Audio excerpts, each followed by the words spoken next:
Olá, queridos, graça e paz de Jesus. Eu estou aqui com você nesse devocional gota a gota e eu espero que tenha sido uma grande bênção de Deus para a sua vida. Muitas pessoas têm escrito, têm mandado mensagem dizendo que como estão sendo edificados pelo seminário Gota a Gota. E essa série do Pai Nosso, eu sei que está sendo uma bênção, eu estou sendo edificado e eu sei que você está sendo edificado. E hoje nós vamos pensar sobre essa frase. Nós já pensamos sobre o Pai Nosso que está nos céus. E agora tem mais uma frase que é: santificado seja o teu nome.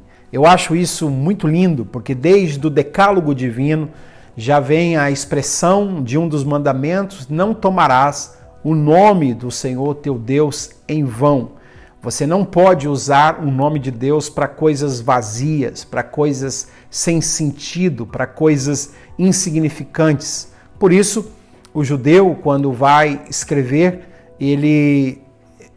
quando chega no nome de Deus, ele omite uma palavra, porque ele teme escrever o nome de Deus completo. Esta, dizem os estudiosos, que é uma das razões, porque você vai ler no Evangelho de Mateus sempre a expressão o reino dos céus, porque é o reino dos céus, mas no Evangelho de Marcos, de Lucas e de João, você vai ler o Evangelho, o reino de Deus, o reino de Deus, o reino de Deus. É porque Mateus vai escrever para os judeus, então ele não vai usar essa expressão frequentemente, o reino de Deus, porque o nome de Deus é muito sagrado para os judeus. Esta é a razão porque o Evangelho de Mateus vai usar o reino dos céus e não o reino de Deus, segundo os estudiosos, pelo respeito que os judeus tinham pelo nome sagrado de Deus. E agora vem Jesus e fala: Pai nosso que estais nos céus. Quando você for orar, você vai entender que Deus é o seu Pai. Você vai entender que Deus tem outros filhos, você não é filho único, você tem muitos irmãos. Quando você for orar, você vai ser tomado pelo espírito de intercessão. Você também vai aprender que Deus está nos céus, que Ele enche todas as coisas, que Ele é onipresente, onipotente.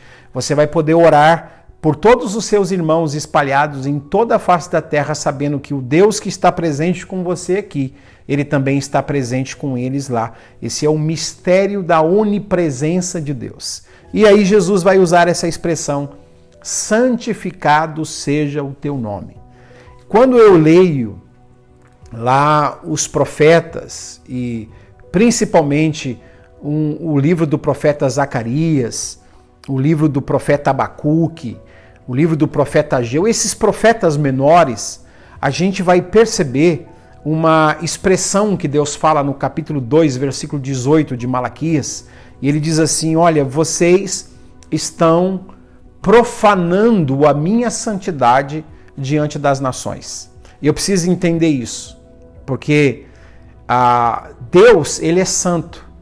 Não existe nenhum pecado que você cometa que venha manchar Deus. Deus, Ele é santo, e Ele não é apenas santo. Os serafins vão chamar Deus de 3 vezes santo. Em Isaías capítulo 6, santo, santo, santo é o Senhor dos exércitos, é uma santidade absoluta. Em Apocalipse 4, versículo 8 e Apocalipse 8 também, nós vamos ver seres viventes diante do trono de Deus que dioturnamente estão dizendo 3 vezes santo é o Senhor. A santidade de Deus é absoluta. Então, como entender essa expressão: eles profanaram a minha santidade, e como entender essa expressão: santificado seja o seu nome? Se Deus é santo em absoluto, ninguém pode diminuir a santidade de Deus, ninguém pode aumentar a santidade de Deus. Deus não pode deixar de ser menos santo, e Deus não pode também deixar de ser mais santo. Ao contrário da minha vida, e eu devo entender assim: se eu, Edson Teixeira, começo a viver em santidade, eu jamais vou aumentar a santidade de Deus no céu. E se eu começar a viver em pecado, eu jamais vou diminuir a santidade de Deus no céu. Então, como é que eu vou entender essa expressão de Malaquias e também de Mateus, em que lá a santidade de Deus foi profanada por Judá. E aqui está dizendo que o nome de Deus deve ser santificado e eu devo orar para que o nome de Deus seja santificado. Deus está falando de seus representantes na terra. Quando a gente lê em Malaquias, que diz que Judá profanou a minha santidade entre os povos da terra, é que Deus colocou a sua santidade em Judá. E a forma como Judá começou a se comportar no meio dos povos das nações estava profanando a santidade de Deus, não a sua santidade absoluta no céu, mas a santidade que Judá representava. As pessoas estavam blasfemando de Deus, as pessoas estavam criticando Deus, as pessoas estavam zombando de Deus, porque um povo que foi nomeado para andar em santidade, representando o Deus Santo, estava vivendo de forma que o nome e a santidade de Deus estava sendo profanado na vida do seu povo, pelo comportamento do seu povo.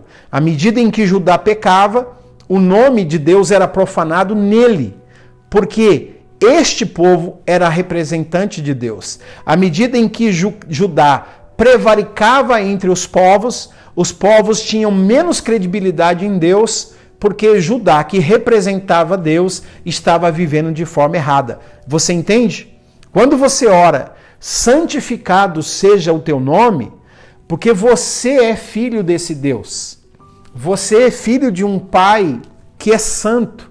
Você representa a santidade de Deus. Não que Deus está dizendo que você é perfeito, mas que você tem um compromisso com a santidade de Deus. Você tem um compromisso com a reputação de Deus. Portanto, a forma como você dirige o seu carro pode santificar ou pode profanar o nome de Deus diante dos seus vizinhos e diante das pessoas que sabem que você é um cristão. A forma como você administra os seus negócios na sua empresa, a forma como você trata os seus empregados, a forma como você assina os seus contratos, a forma como você assina cheques, a forma como você fecha negócios, pode glorificar a Deus ou pode profanar Deus diante das nações. E nós sabemos que hoje nós vivemos em uma geração em que muitas pessoas que dizem ser de Deus estão profanando a sua santidade quando fazem coisas erradas, oram por dinheiro que tem as suas origens espúrias, sujas, oram por negócios que as motivações são equivocadas, as fontes não são boas, e as pessoas olham e dizem, isso é ser crente? Isso é ser missionário? Isso é ser pastor? Isso é ser... As pessoas já querem, por natureza, uma desculpa para não serem confrontados pela santidade de Deus. E quando eles veem a nós, que somos representantes da santidade do Pai, que vivemos em pecado, em profanação, o nome de Deus vai ser blasfemado, conforme diz o apóstolo Pedro no Novo Testamento, no capítulo de número 4, dizendo que quando você não se comporta como um cristão verdadeiro no meio de uma sociedade corrupta e perversa, os pagãos blasfemam o nome de Deus por causa do seu comportamento. Então, como é que o nome de Deus é santificado? É à medida em que nós andamos no temor de Deus. À medida em que as pessoas veem as nossas boas obras. Ele mesmo disse isso em Mateus 5, versículo 13 ao 16. Vós sois o sal da terra, mas o sal para nada mais presta, se perder o seu sabor, a não ser para ser lançado fora e ser pisado pelos homens, motivo de escândalo. Versículo 14, ninguém pode esconder uma cidade edificada sobre um monte. Vós sois a luz do mundo.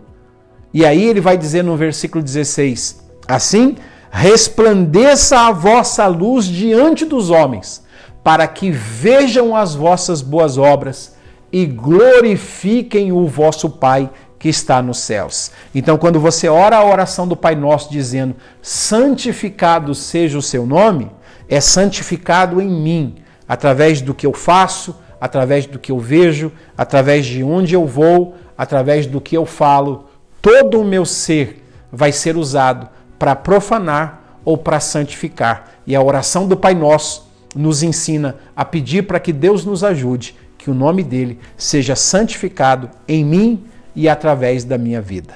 Receba essa palavra como uma gota maravilhosa no seu coração que vai fertilizar e abençoar todo o seu ser. Compartilhe esse vídeo para que outras pessoas também sejam abençoadas em nome de Jesus. Até a próxima. Deus te abençoe.